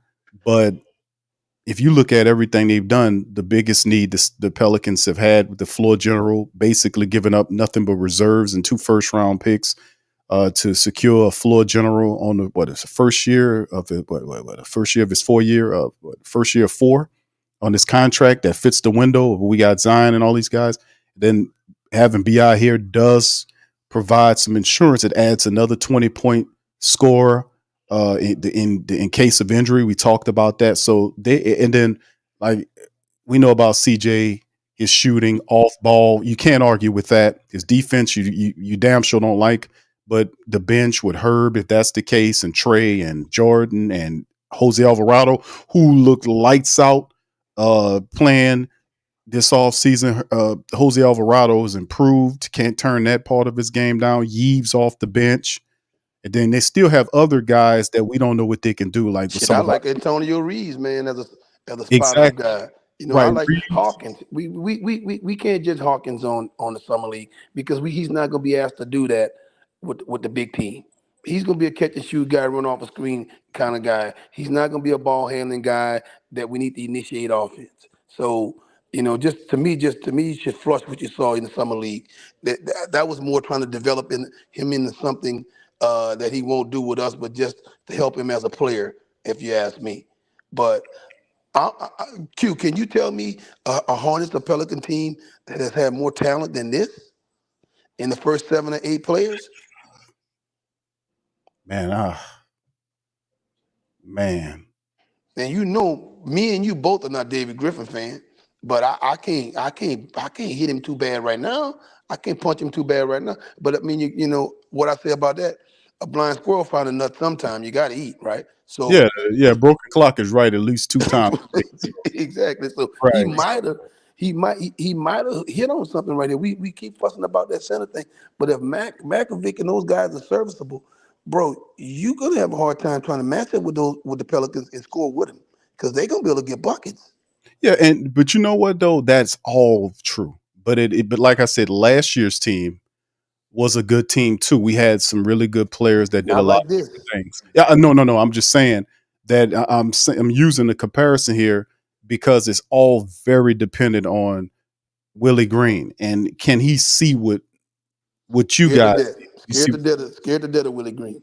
That's what it comes down to. Can Willie Green take, what the Pelicans have in front of them and utilize them to the benefit? Because Willie wasn't very solid with his bench rotations last year. Like he would bring in guys when you need offense. He had defensive guys out there. That's what I was saying going into the season, that Willie Green as a head coach has to improve for the Pelicans to take the next step, because his skill set only got you up to the door. really, because he has to improve from a strategy standpoint and a basketball intelligence standpoint. Managing the Yes. game. Yes. The Yes. game manager. Think about it. Everybody had a dude in their hood like Willie Green. Can't get right. And that's what he remind me. Can't get right. Think about it. Can't get right, man. I mean, But the answer's there though, brother Moles. I mean, if Willie Green incorporates, because he has a pretty damn, just like we have a deep team, he has a pretty damn good group of assistant coaches with him. He really does. He got some good guys there. James Borrego decided to come back to the Pelicans. Willie Green has to do a much better job of incorporating his offensive strategy, because it's not his offense. We know Willie's a defensive minded guy. We know that he likes to switch it off. He has to come up with an alternative strategy, maybe 2 or 3 of them, when things are not flowing a certain way, and just don't get stuck in doing, like, it has to, the intelligence have to improve for the Pelicans to take the next step, because we have Zion Williamson. His health is another concern. They said that he's doing really good, but to help Zion stay healthy, Willie Green has to shape those lineups where we got these guys getting the proper amount of rest. We're not overburdening these guys. That's all within his hands with these rotations. He has to figure out which guys off the bench get steady minutes. Now you might mix 1 or 2 of them on the back end, but the top 3 coming off the bench, he has to make sure those guys get steady minutes. So that helps the team out, because that's the key to it. We have good depth. Like, if our starting 5 is struggling, we got Jose off the bench coming in there with the generalship that Jose does, and his intelligence and his effort and his the defensive prowess and all the stuff that Jose brings. We got DeJounte in the starting lineup, and then DeJounte sits down, maybe gets Jose, and we just keep that smart, intelligent basketball play, that toughness going. So, I mean, it's all dependent on Willie Green taking what he has in front of him and finding a way to make it work, man, in a balanced approach. That's going to be what I'll be looking out for in Willie Green in his 4th season as a head coach in the NBA. If he don't, it'll be the year either we go up, or this is the year, brother Mose, whether we go up, we take the next step, or you will see the Pelicans tip over, because it's really relegated and based on Willie Green's intelligence as a basketball coach. He has to get better. There is no ifs, ands, or buts about it. He has to get better. If he doesn't, this could be a telling year of what the Pelicans need to do in terms of finding somebody that can take them to the next level. I'm telling y'all. But go ahead, brother. Sorry to kind of cut you off. No. Shit, man. Willie Green need to be going somewhere. Maybe he need to be going to some coaching clinics or something to get him some continuing education. Because, man, he got a long way to go. Now, he scares me, man. But I'm like, how could he mess this up? Because it's hard to put a bad lineup on the court with this, man. I just don't see how. Because I've been thinking about this. I've been reading everything, and I'm in the center, the 5 position. But, man, having Brandon Ingram still there, it's not a bad thing. I'm telling you, if he buys into that role, man, how do you match up? Even if you're going against a guy like Wemby, all they got over there is Wemby. Man, Chris Paul is old as shit. You know what I'm saying? You can't do, man. I was switching out a TV for my wife last night. She bought a new TV. Man, I was so tired. Man, I used to be able to do that and go run around. You know what I'm saying? And he old. You know. Think about it, man. I just took a TV out. The TV beat you, that brother Moses. Man, I took the TV out the box and I had to move the other one upstairs, man. Man, I checked out. I got up right before the show started, man. So I'm telling you, man, and that's Chris Paul right now. You know, I used to be able to move a whole house, back in the day. But don't get me wrong, I finished the job, but it wore me out. You know what I'm saying? So that's all I'm saying, man. So I'm not worried about them. You still got to worry about Luka and Kyrie. They're gonna be formidable in our division. Houston was looking for a big trade, but they couldn't get it, so they basically still got the same team that they've been having. And to me, they're really the island of misfit toys, right? Because they got too many duplicate players that's still young, which to me they're the ones that should have made a trade with somebody, because they got too many guys coming up on contracts that they can't pay all those guys, right? So to me, they're almost doing, whoever their GM is, he almost doing the same thing that David Griffin did last year, held on to Brandon Ingram too long. right before he lost his value. That's what he's going. That's what they're getting ready to do is back themselves in the corner with those players, and they're gonna have to offload some of those guys because they can't pay all of them, right? So, you know, everybody not good at this building team kind of thing in the NBA, man. You know, just like we were laughing at Landry Fields earlier. You know what I'm saying? All of those guys are not good at this, man. And then you take Danny Ainge. To me, Danny Ainge is being stupid because he got this reputation for fleecing the New Jersey Nets on some of those deals. Now all of a sudden now he think he can fleece everybody. So Right. he holding on the players too long, thinking everybody just gonna give you what you want. Everybody ain't dumb. Everybody ain't stupid. So stay over there and keep winning 30 games, and instead of trying to put your roster together. You know, trying to win trades. Are you trying to win trades or are you trying to win basketball games? You Right. know, that that's the issue right there. So I feel like, man, I really feel like we're in good shape if Willie Green don't screw it up. But he's Yeah. the type of Yeah, dude. that's saying a lot. That's saying a lot, Mose, because I need no more Willie hate. Green, man, hey man, You know Willie what? You know Green what Willie Green? I'm can find a scared. way to screw it up, bro. You know what I'm scared Willie Willie Green can Green gonna do? definitely find a way to screw it up. You know I what I'm need scared Willie Green gonna do? He gonna burn the What he roof. gonna do? He gonna burn the He roof. gonna what? He gonna burn the rule, huh? He gonna burn the roof. You know what I'm saying? Man, look, Willie Green still need to do one thing to win my confidence, Mo. What? He ain't been able to do this one thing in 3 years. What? Willie Green need to know when to call a goddamn timeout. Willie Willie Green got to do the basic fundamentals, man, to get me to buy into him. Like he messes up the flow of a game, bro. He watch us getting burned, getting cooked. I mean, they get up by goddamn 20 before Willie call a timeout, man. Any other competent coach, a team run off an 8-0 run, a 10-0 run, they call them timeout trying to get their guys regrouped. Willie just let their ass get ate up to where we can't even come back in the game. DC, I'm telling you, he gonna burn the roof. You might well throw the gumbo away, man. You burn the roof. You We done went put. the whole season, Mo, of losing every close game in the first quarter. We did no adjustments, no different lineups at the end of the game, nothing, man. We ain't trying nothing different, bro. Well, he doesn't have a feel for the game, and that's what the issue is. Being a game manager, right? You know what I'm saying? When I He's mean not game, that. That's no. what we need. We need somebody who can be a game manager with all his talent, bro. You just need to be able to stay out their way. Hey, man, did you guys watch that the WNBA All Star game against the USA team? Yeah, I seen it. And you saw when Enrique Agumawale got cooking, they wouldn't take out of that game. Yeah. When somebody cooking, bro, I don't care what my substitute rotation was or my pattern was or what we pre-planned the game. Man, at that point we got to deviate. And then now all of a sudden they miss 2 in a row. Okay, now I can get them out and get a rest. But if they hitting 4, 5, 6, 7, 8 shots in a row, man, I'm not pulling you out the game because that was what we thought of. Man, everything changed. That shit got to be fluid. You know what I'm saying? You Right. can't lock into, okay, this is what we're gonna do, and then we can't even adjust. The reason why New England Patriots beat everybody in football when they had Tom Brady and everybody else there, man, they would adjust from series to series, from half to half. They would make adjustments. Everybody can't do that, man. Everybody can't do that. And to me, a guy like Willie Green, he paint by colors, man. You know what I'm saying? He You know what? what I'm He saying? say he paint by colors. Yeah, he paint by numbers, and by numbers. One. You used to do that when you was a kid. You paint 1, 2, 3.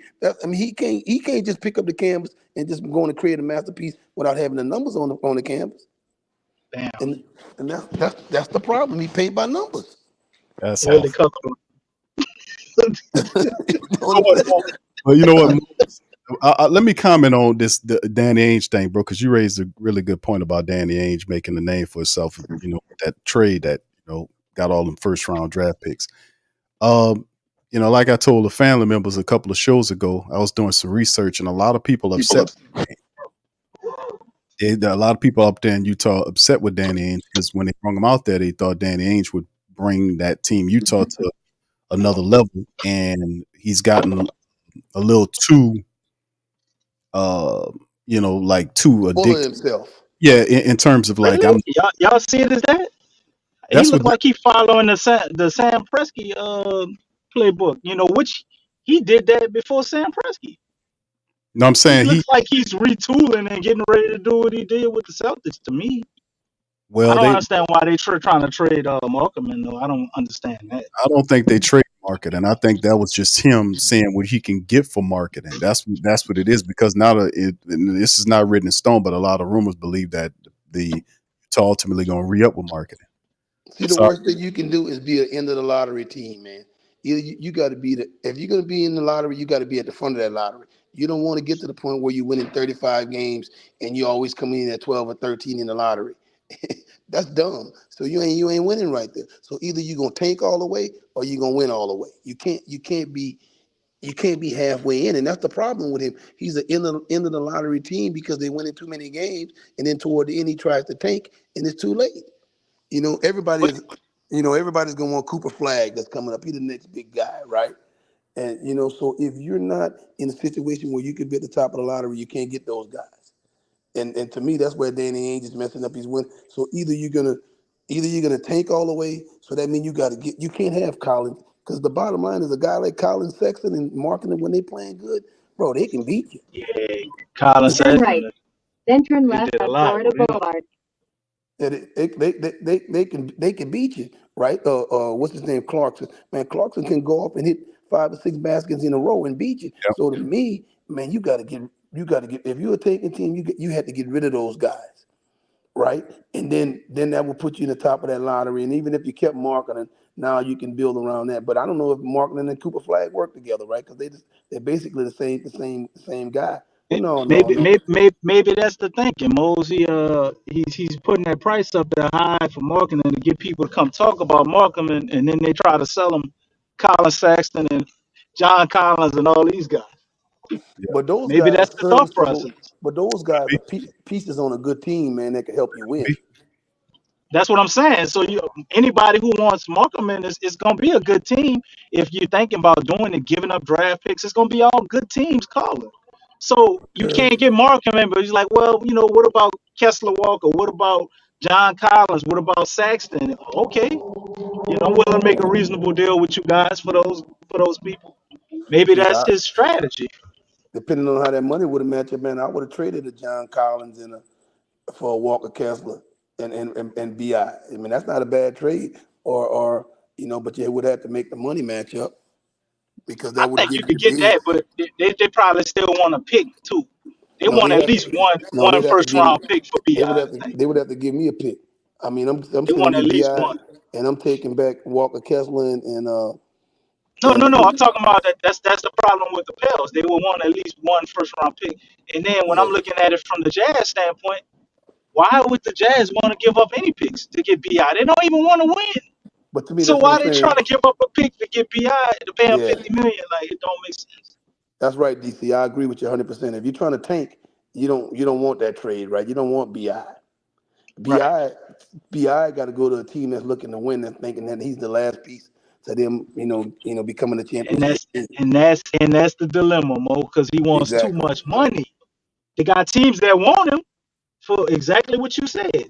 But the money is like, damn, I want this guy, but I can't give Bi the same amount of money as Anthony Edwards. No, You know no, what I'm saying? no. Like But Bi is not going to. like I can't do it. That's what a contending team is gonna think. They want him to be in that 24, 25 million to 30 something $million range. So what you guys think ultimately going to happen with Bi? He stay. I Yep. say he So, stays. so if Yep. he stay, is he going to get extended, or is he going to play out the contract? That I don't know. But Because that's a gamble. if I had to bet, I would say he gets some type of extension. So how much would you pay him? The max I'd give him be like 40. 40 would be the max, but it's got to be low years. Like 40, So I say 40 for 2 years be the max I'd be trying to give. so you're talking about 80 for two. 80 for two. 80 for 2, yeah, 80 for 2. So that give you 3 years with him. Yeah, and Right. then what you can do is maybe do to me the way you do it, because of the salary cap is going to expand, so you might go 35, and then you pay him 45 the next year. However you want to do it, man. However you Yeah, want to do it. I don't think that's a bad deal. You got him now. You got him for 3 years. You got him under contract, Hey, so you you still get your big money after that. Yeah, but I show him Paul George. I'm like, man, look, you ball out, bro. Look what Paul George got. at 34.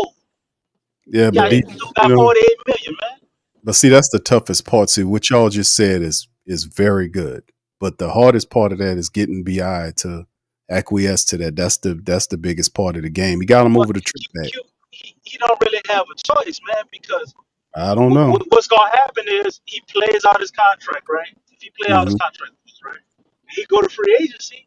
That's the same type of deals that's gonna be waiting for him Well, he ready to, because but he willing to they're take not. that.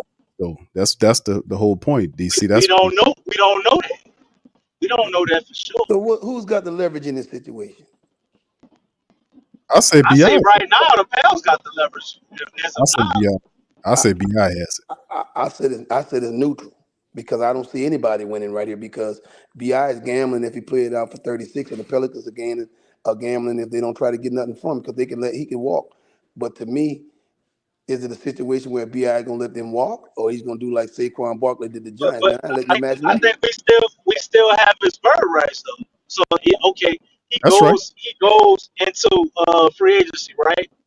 And let's say he can't really find no contract and he settles on something 150 or 160 for 4 years. We have the ability just to accept that contract, Okay. which is still the same contract I was trying to give you, but they added more years to it. Yeah. Yeah. But it's like you got 2 more years, Mo, where they gonna try to free agents. They're not gonna be paying them big bucks, I think. But I think maybe around the second year you're gonna see like what you saw with a lot of these younger guys. Because everybody that got these super max deals where they got 270 million, all these dudes young. And when I say young, they're like 22, And then you 23. got it.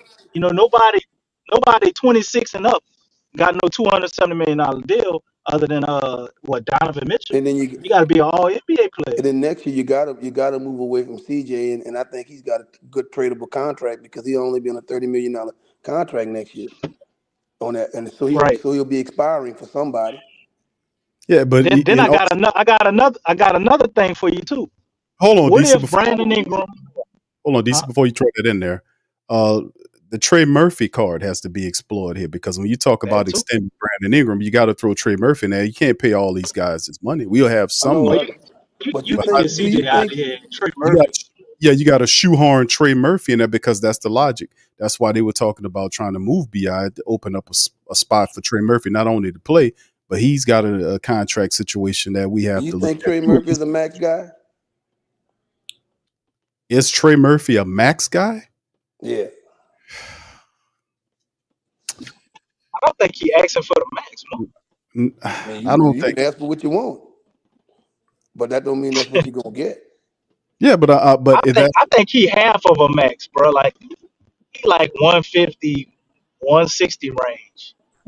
Not a max, but basically around what you owe pay Bi. If you could get Trey locked up on something like that for the next 4 to 5 years, I think that's fair. and it's a broader and Trey's really not. DC is so much there though. You know, he became the shooter. He's starting to put the ball on. He attacks the cup. He's working on his mid range game. His defense is improving. It's just so much upside with Trey. No disrespect to Bi, but like we had a He's win. 6'10". Right. He's 6'10", and he just fits so well next to Zion. Because let's not get colluded about what this is supposed to be like. The move, Trey and Herb lineups are the best lineups when both of Oh them no, play in the line. I'm not saying that, but because I don't think isn't he's a the max guy. but I'm saying remember the primary directive here for what is all this about. And I know we get kind of lost in the minutia of the details at time, but the primary directive of what the Pelicans are doing is to build a team that streamlines around Zion Williamson. That's what it's about. So if that is indeed the case, then Trey Murphy makes sense, and the Pelicans, DC, Brother Moles, are going to have to find something for Bi. You're right, DC. We covered that for the bird rights. Pelicans do have his bird rights. Absolutely, the market would dictate what Brandon Ingram gets. But like I said, man, the primary directive is to build a team around Zion Williamson going forward. Does Bi fit in that? So I mean, if he doesn't, that's why it has to be looked at for him to either some kind of way they're gonna have to make it right. to move him or whatever the case may be. But that's You got to get him under contract, and then he's easier to move under contract.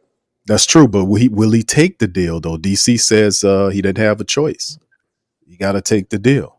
I say he does have a choice, and he's playing to that choice. What his agent is telling him, hey man, you might not get it now, but I'm telling you, in the future. There's one other caveat to this. And my man 504 Doc brought that up last show. Thought it was an excellent point. He said BI is asking for $50 million because he really don't want to be traded. He don't want to leave, and he know nobody ain't gonna give him $50 million. So all of this could be a part of him working out a deal with the Pelicans to stay. He's constantly, reaffirmed that he didn't want to leave. He said Hey, at the end of his press conference, as you show right here, Big Q, I know that that's man, what. we need a hey, point guard. hey, We fellas, need a point guard. They went got the exact point guard that I'm sure he probably would have handpicked himself. hey, I He don't been have. knowing DeJounte Murray since they was in the 12th grade. That these guys said. I'm like So, you. I'm about to tap out on y'all. I got another obligation. all right, brother. So y'all do y'all thing. All right, All brother. right, Mo, well, it's good stuff, man. All about right, to man. I tap can't out wait too, till next brother. week, man. Oh, thank you, sir. We're Oh gonna yeah, holler. man. We can't wait to have you back, bro. All Be right. safe out there, brother. Go ahead, B. I'm about to call you Bi. DC. Go ahead, brother. Go ahead, finish up about. I was reiterating 50 Doc's point, Yeah, man, and it makes sense. Like he's asking for that, to obviously get the maximum he can get, right? We know if he did want a contract and to stay with the Pelicans, the contract ain't gonna get done yet anyway. They always get these contracts done like right at the deadline. So you look for a contract to be done at the 6th, right? Or maybe the day before.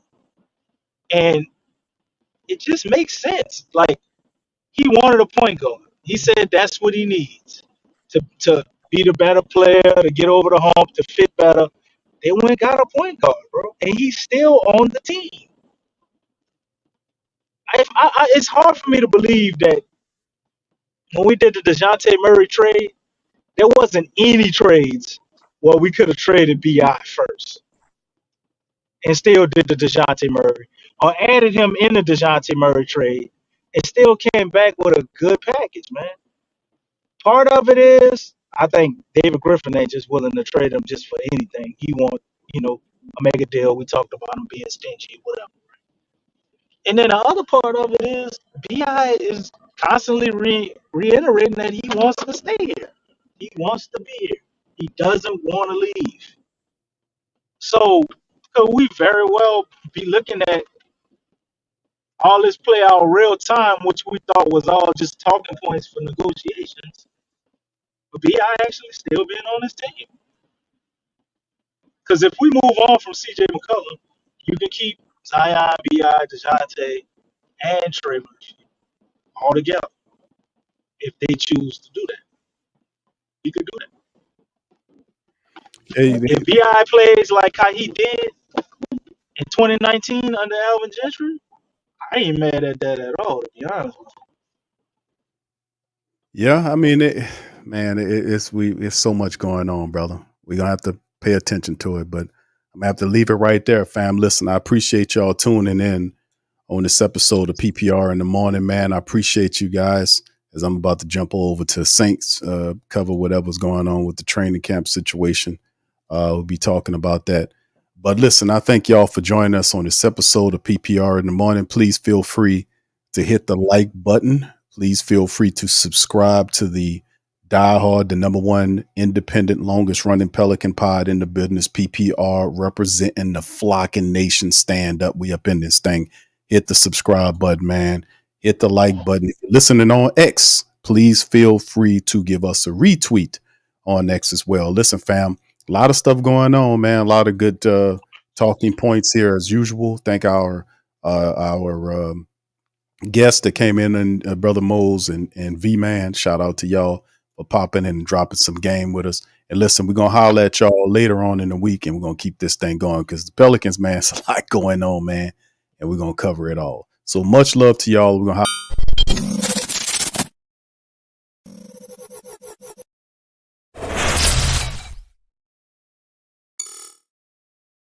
TheWhoThatDaily.com. That's right, TheWhoThatDaily.com. Your one-stop shop for everything New Orleans Saints, New Orleans Pelicans, LSU Tigers, and even the top-flight boxing news. So if you're a Who That and you're looking for a place to stay up on your team, TheWhoThatDaily.com is your site. TheWhoThatDaily.com for the sport Who That in all of us.